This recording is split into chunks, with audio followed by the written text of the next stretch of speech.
Good afternoon and welcome to day 4 of Auroville Festival.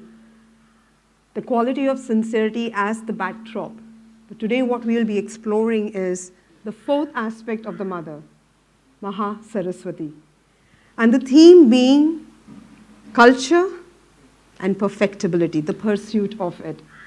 So I'm just going to invite Nilima to introduce our speakers. A warm welcome to each one of you. Just a hello and a brief about you before we deep dive into this. Before we can begin the dialogue, just to set the context of the aspect of Maha Saraswati. Maha Saraswati is the mother's power of work and her spirit of perfection and order. She's the youngest of the 4, most skillful in the executive faculty and the nearest to physical nature. She lays down the lines of the world forces. Mahakali drives the energy and the impetus. Mahalakshmi discovers the rhythm and measures. But it is Maha Saraswati presiding over the detail of organization and execution. Relation of parts and the effective combination of forces and unfailing exactitude of result and fulfillment. The science and craft and technique of things are Maha Saraswati's province. Always she holds in her nature and gives to those to whom she has chosen the intimate and precise knowledge, the subtlety and patience, the accuracy of the intuitive mind and conscious hand, and the discerning eye of the perfect worker. Power is the strong, the tireless, the careful and efficient builder, organizer, administrator, technician, artisan and classifier of the worlds. When she takes up the transformation and new building of nature, her action is laborious and minute and often seems to our impatience slow and interminable. But it is persistent, it's integral, and it's flawless. For the will in her works is scrupulous, unsleeping, indefatigable. Leaning over us, she notes and touches every little detail that has been done and that remains to be done thereafter. Nothing is too small or apparently trivial for her attention. Nothing, however, improbable or disguised or latent can escape her eyes. Molding and remolding, she labors till each part attains its true forms, is put in its exact place in the whole, and fulfills its precise purpose. In the constant and diligent arrangement and rearrangement of things, her eye is on all the needs at once and the way to meet them, and her intuition knows what is to be chosen, what's to be rejected, and successfully determine the right instrument, the right time, the right condition, and the right process. Therefore, of all the mother's powers, she is the most long-suffering with man and his thousands imperfections. Kind, smiling, close and helpful, not easily turned away or discouraged. Insistent even after repeated failure, her hand sustains our very step on condition that we are single in our will and straightforward and sincere. For a double mind she will not tolerate, and her revealing irony is merciless to drama and histrionics and self-deceit and pretense. At work, of the other powers leans on her for its completeness. For she assures the material foundation, elaborates the stuff of detail, and erects and rivets the armor of structure. There's a lot more to be read, but I'm just kind of wanting to set the context because I think this is, as it's been said, she's the youngest, but also what she is demanding the exactitude, the attention, the perfection, which sometimes in a human nature is easy to compromise, and that laxitude. So I would love to start the conversation with Pierre. So in your opinion, what do you see as perfection? What are the nuances or the dimensions of perfection? Because on one hand, I have heard as growing up that you're too much of a perfectionist, give it up. But on the other hand, it is expected that it is given.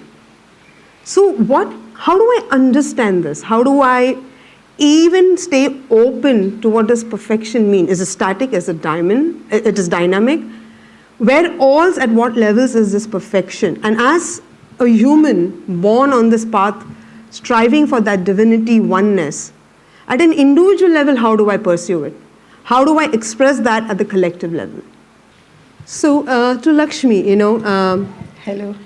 Hey, so we know the context and the exactness of this, and even here when we share the example, right, that in the moment it seems that what I have done is perfect. But another moment and another time, the same work doesn't seem perfect. You begin to see something that you did not see before. So this journey is progressive. It's evolutionary in that sense, but it also brings an element of tiring and tirelessness, right? How does one bring that distinction in such a way where tiring, when does that element is felt, and tirelessness when it is an element of persevering, and that's deep and continuous and which holds us and keeps us on that path.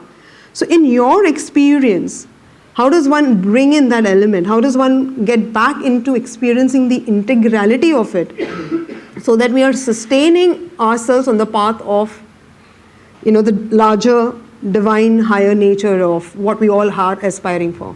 Yeah. Hello, am I clear? So to begin with, Mother says, perfection is not an extreme. Perfection is an equilibrium. It's not like I take one element and try to, become perfect in it. And also perfection is also defined as, there is a divine perfection and a human perfection. Human perfection is what you do with your ego. With it's your vital and it's your physical and a mind which involves in it. So when you're at this level, it is your effort which has to go into it. You see, talking about being tireless about it, the overarching topic is sincerity. Mother says first thing that is required is, do you really want it? And she says, when you sincerely want something, sincerity itself is a power much greater than the willpower of the mind. If you really want it, you may fall down 100 times. But that since when you say, I want to do it sincerely, you do it. There are no two things about it. You just go and do it. You're sincere about it. So first thing is, do we want this kind of perfection? Is that what we are aiming at? So then once you want it, you make your effort, but there comes the second level where the effort cannot be personal. It has to be taken over. Here maybe we can say Mahasaraswati. That's the second level. We realize that's where we start moving from the human perfection to the divine perfection.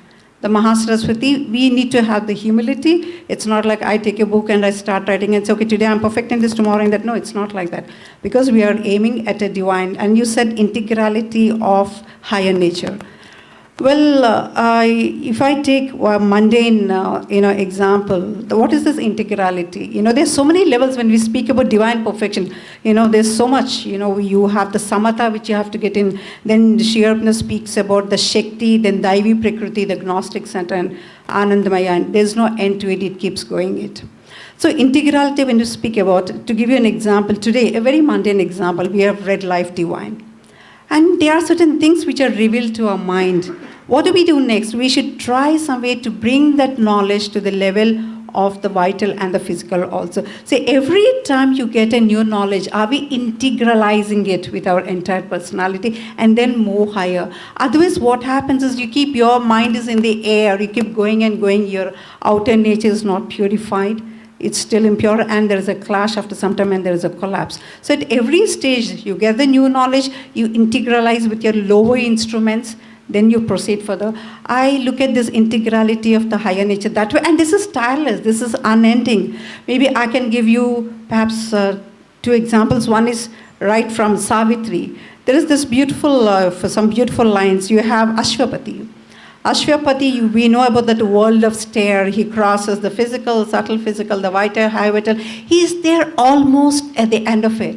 But still, somewhere he realizes, he can sense the Divine Mother there, but she's not there. The darshan is not happening, the event is not happening. And what does he do at this moment? He looks within. He said, what is it? So there is unending. It's not like, okay, I had my psychic realization and I'm done. No, Mahasaraswati, see you later.